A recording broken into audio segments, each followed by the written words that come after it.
E aí, galerinha guerreira, tudo bem? Vamos continuar com as nossas dicas para a Unesp, segunda fase. Dicas para você resolver bem as questões discursivas da segunda fase da Unesp aí. O objetivo dessas aulas é mostrar para você alguns cuidados que você tem que ter na leitura do enunciado e principalmente na elaboração da resposta escrita. Como você sabe, nessa segunda fase tem um grande diferencial, né? Que é elaborar essa resposta escrita, que acaba pesando também na nota final. Diferente da primeira fase, onde você só tem que escolher uma opção e preencher um espaço lá. Agora, você tem que organizar uma resposta com clareza, com objetividade. Então, o objetivo dessas dicas aqui é justamente ir dando umas diretrizes, chamando a atenção para alguns detalhes que você tem que tomar cuidado para atingir a sua nota máxima aí.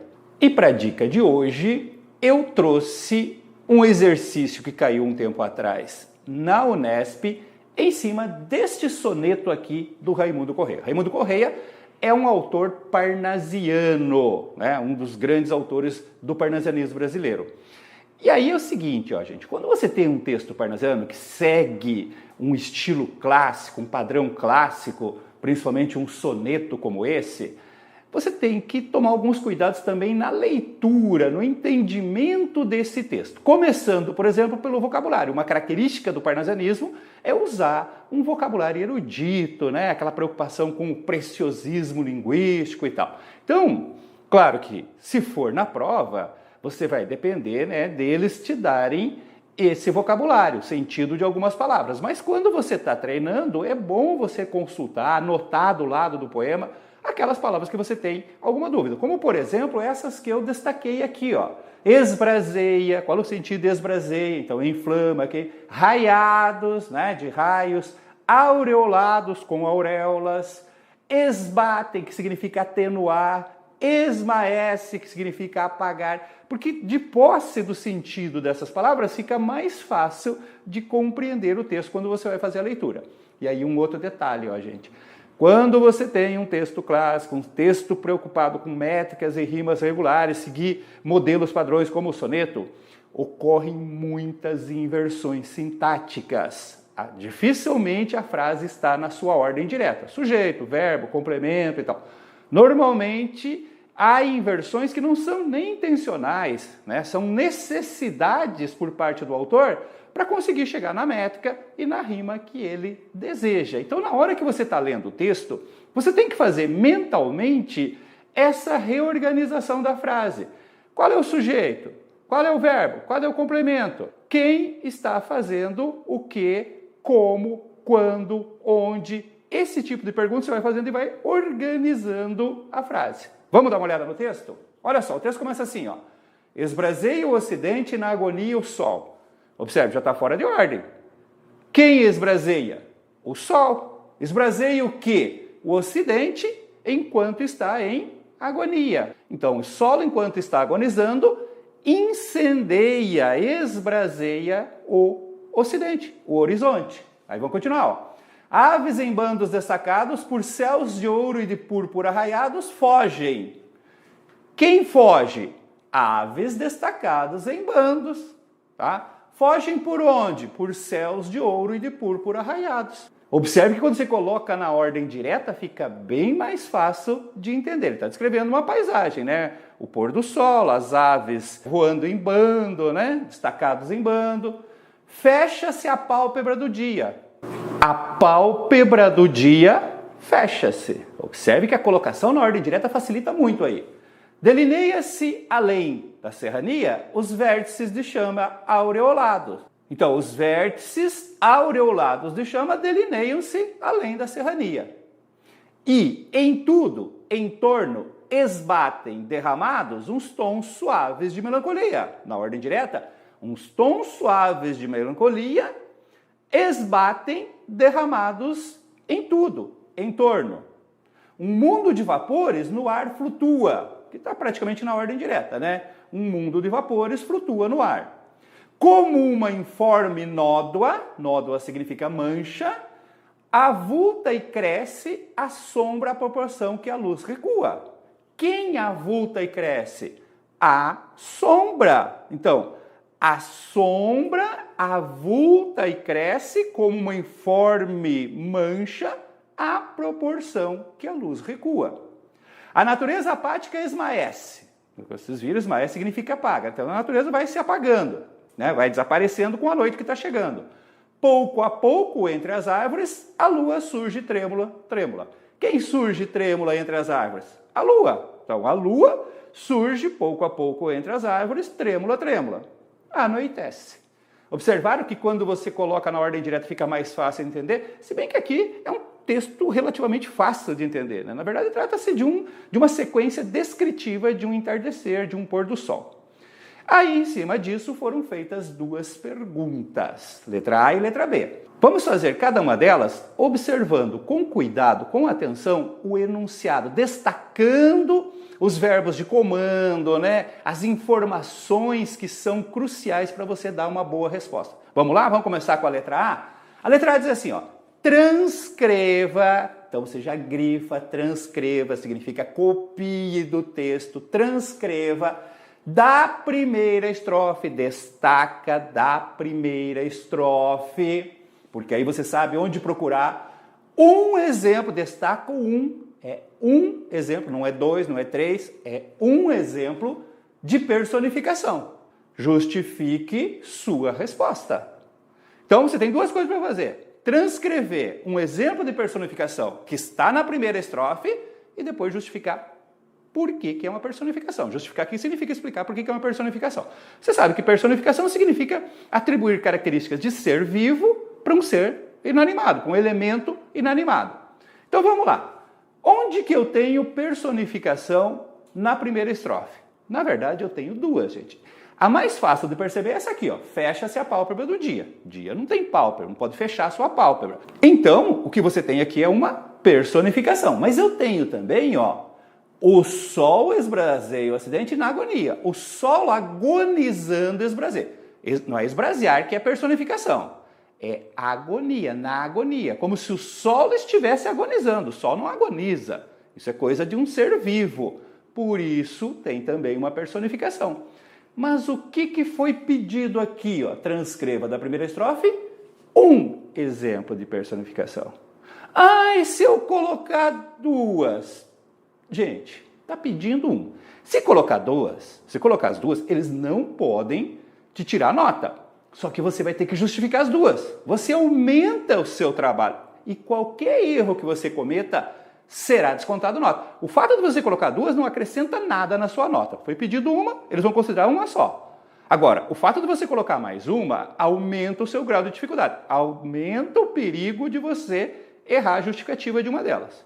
Então, pega a mais fácil, né, que é fecha-se a pálpebra do dia e faz a sua resposta de maneira simples, direta e objetiva. Quer ver um exemplo? Olha aqui, ó.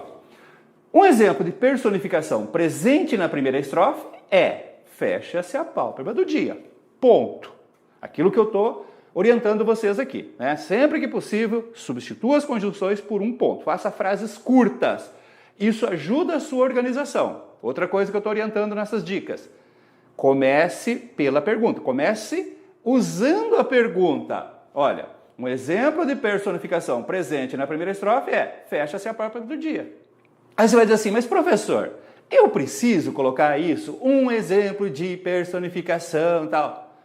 Não, não é obrigado. Provavelmente, se você só colocasse o exemplo entre aspas ali, eles aceitariam. Mas olha, gente, é uma prova de português. Se isso fosse numa outra prova, mesmo as de humanas, as de exatas, talvez pesasse mesmo. Mas numa prova de português, professor de português é chato. Eu sei, eu sou professor de português. Então, se você fizer essa frase completa, você ganha pontos, você estabelece uma maior segurança na sua resposta. Então não custa nada, gente, sabe? Só elaborar uma frase completa, começando pela pergunta. E aí tem a segunda parte, você ainda tem que justificar. O justificar está aqui, ó. Trata-se de uma personificação, pois atribui-se ao dia a ação de fechar a pálpebra, que é própria de um ser vivo. Não precisa estar exatamente assim a sua resposta, mas tem que ter essas duas informações básicas. Você tem que transcrever o exemplo, né, como está lá, e tem que justificar por que é uma personificação. Certinho? Vamos ver a letra B? Na letra B, diz o seguinte, ó. Cite duas características. Cite duas características que permitam filiar esse soneto à estética parnasiana. Observe, gente, nessa pergunta já tem uma informação que eu dei no início, né? Mas você lá na hora da prova poderia ter dúvida. A que escola, a que estilo de época pertence esse poema? Tá aqui, ó. Ele é um poema parnasiano, ele pertence ao parnasianismo, porque se eles pedem para você citar duas características que permitem filiá-lo ao parnasianismo, eles estão anunciando subliminarmente que isso é um poema parnasiano. E aí está pedindo duas características. Ah, mas e se eu citar mais de duas? Tudo bem, só que não vai valer nada. Eles só vão considerar duas. E você citando mais de duas, você corre maior risco de citar uma característica que não é parnasiana, de acrescentar uma característica que não faz parte do parnasianismo. Então, para que citar mais de duas, você está pedindo para citar duas. Ah, eu preciso explicar? Eu preciso explicar essa característica parnasiana? Está pedindo para explicar? Tem o justifique depois a sua resposta? Não tem. Só diz assim, ó, cite duas características que permitem filiar esse soneto à estética parnasiana. Então você só vai citar. Ah, mas e se eu justificar? Tudo bem, só que, como eu falei, não vai acrescentar nada, mas vai acrescentar um grande risco de você perder nota. Não vai melhorar a sua nota, não vai aumentar a sua nota, porque isso não foi pedido. Agora, se na hora de justificar, você cometer um erro, você justificar errado, você passar algum tipo de informação errada, vai descontar nota, ao invés de acrescentar. Então não vale a pena correr esse risco, né? Olha um exemplo de resposta aí. Olha só. Duas características que permitem filiar esse soneto ao parnasianismo são a forma do soneto com métrica e rimas regulares, que é uma característica tipicamente parnasiana, e o uso de uma linguagem culta, preciosa. Duas características, certo? Ah, e se eu só colocasse assim, ó, tracinho, uma característica, tracinho, outra característica, perderia a nota? Então, em princípio não, a banca é orientada para não descontar a nota por causa disso. Mas eu volto a insistir, isso é uma prova de português, toma cuidado com a prova de linguagem, que geralmente tem algumas peculiaridades que não aparecem em outras provas. Então não custa nada fazer essa introdução. Eu vou ficar repetindo isso quantas vezes for necessário, para você perder um pouco essa preguiça e perceber que você está esperando o ano todo para fazer essa prova. Não custa nada dar uma introduçãozinha. E a melhor introdução, aquela que deixa a sua resposta organizada, que enche os olhos do corretor, é aquela que começa com a pergunta. Cite duas características. Duas características que permitem filiar esse soneto ao parnasianismo são. E cita as duas características. Só tem essas? Não, está cheio de característica parnasiana aqui. Você poderia falar, por exemplo, sobre o aspecto plástico, descritivo, né, que é característico do parnasianismo. Poderia falar da ausência de subjetividade, né, aquela coisa mais fria, mais voltada para a beleza do mundo externo, que é tipicamente parnasiana. Tem várias. Escolha duas. Eu acho que essas duas são as mais tranquilas para você colocar ali. Então vamos lá. Recapitulando. Leia com bastante atenção o enunciado. Destaque os comandos do enunciado da pergunta. Preste atenção quando tem quantidade, quando tem localização de onde você deve buscar a resposta e depois redija a sua resposta com o máximo de clareza, objetividade e focando naquilo que realmente foi perguntado. Certinho? E você sabe, né, gente? A maneira de aprender a fazer isso é treinando. Então, quanto mais exercícios você fizer, pegar a prova do ano passado, pegar exercícios da internet, né, da sua apostila, enfim, faz o máximo de exercício. Agora não é o momento de ficar retomando matéria, agora é o momento de treinar a resposta escrita. E se você quiser uma ajuda mais individualizada, né, para esse treino de respostas escritas, dá uma olhadinha nesse vídeo que está aparecendo aí do lado e vê se não seria o caso de você usufruir dessas dicas também. Eu aguardo você numa próxima dica para a Unesp. Um abraço!